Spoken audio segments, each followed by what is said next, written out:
93,7 Artaba di Smart Listen to Art. Assalamualaikum warahmatullahi wabarakatuh. Senang sekali kita ketemu lagi.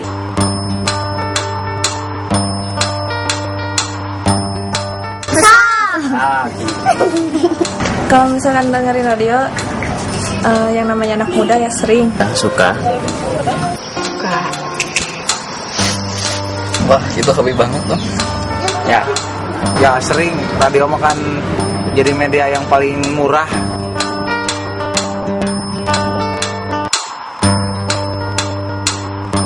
Menurut saya mah sombong ya. Bersahabat meskipun berbeda umur atau usianya, mereka tetap bisa mengeksplor dirinya sendiri dengan mengeksplor diri kita sendiri dengan mereka. Selamat pagi, udah di Parigi. Ada salahnya tuh dari Zilang ya. Terus yang ini AA kita Ciamis. AA Ian di Ciamis. Lagunya itu bukan lagunya, salamnya buat papa sama mama yang lagi mesra-mesranya di dapur. Kita manis lah, yang pakai kumisnya tebal. DP sedang apa? Gue lagi masuk-masukin lagu. Oke. Gue jadi malu nih. Kenapa? Ternyata penyiar pakai kolor juga ya? Ya iyalah, penyiar juga manusia kali. Oh baiklah. Jadi DP ada yang baru deh kayaknya. Apaan sih baru deh? Rambut deh, Bo. Tidak. Yang baik-baik yang suka bercanda itu lucu dan tertarik. Pemirsa, sekarang sudah waktunya saya untuk undur diri dari hadapan semua. Dan kita ketemu lagi besok insya Allah, tetap di acaranya Gerusuk-gerusuk Sirik. Oke? So, selamat mudik seluruh keluarga besar Soraya Entertainment Film mengucapkan. Kok Soraya bukannya lu di art? Aing we atuh. Selamat Hari Raya Idul Fitri. Semohon maaf lahir dan batin.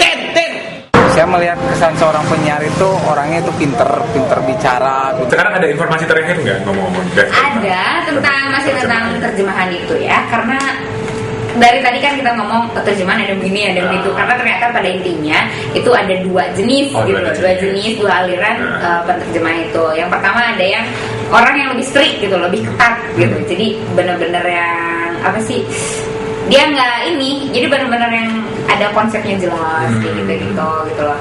Dan paling tidak ada dua aliran penerjemah yang berbeda dalam memandang bagaimana sih seharusnya menerjemahkan sebuah karya sastra itu kayak gitu. Kelompok pertama adalah mereka yang punya kecenderungan menerjemahkan karya sastra secara lebih ketat, kayak gitu. Sementara kelompok yang kedua itu cenderung menerjemahkan karya sastra secara lebih bebas. Kehidupannya sih emang sih pada mewah sih. Tapi mewah tapi kelihatannya cuek gitu. wah jadi terkenal jadi kayak artis. Agak-agak glamor ya, tapi nggak semua penyiar seperti itu. Nggak banget kali. Yang ada juga aku tiap siaran masih naik angkot. Kalau di Tasik ukuran penyiar itu gajinya nggak seberapa banget, cuma cukup buat jajan aja, nggak bisa dipakai buat biaya hidup seperti itu. Kita juga manusia kali. Nggak makan aja gua ngetain petaku.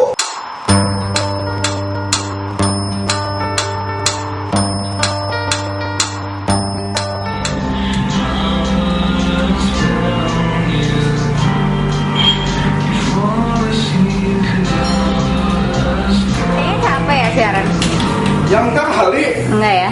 Siaran tuh selain menghasilkan, ya bisa dikatakan sebagai hobi.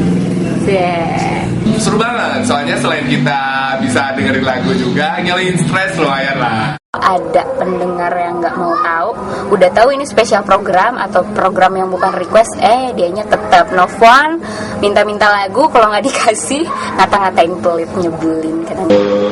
Ya tidak ada jam kerja yang jelas gitu. Kalau bukannya paling pas lagi sakit mesti siaran. Pagi masih siaran sementara orang tuduh.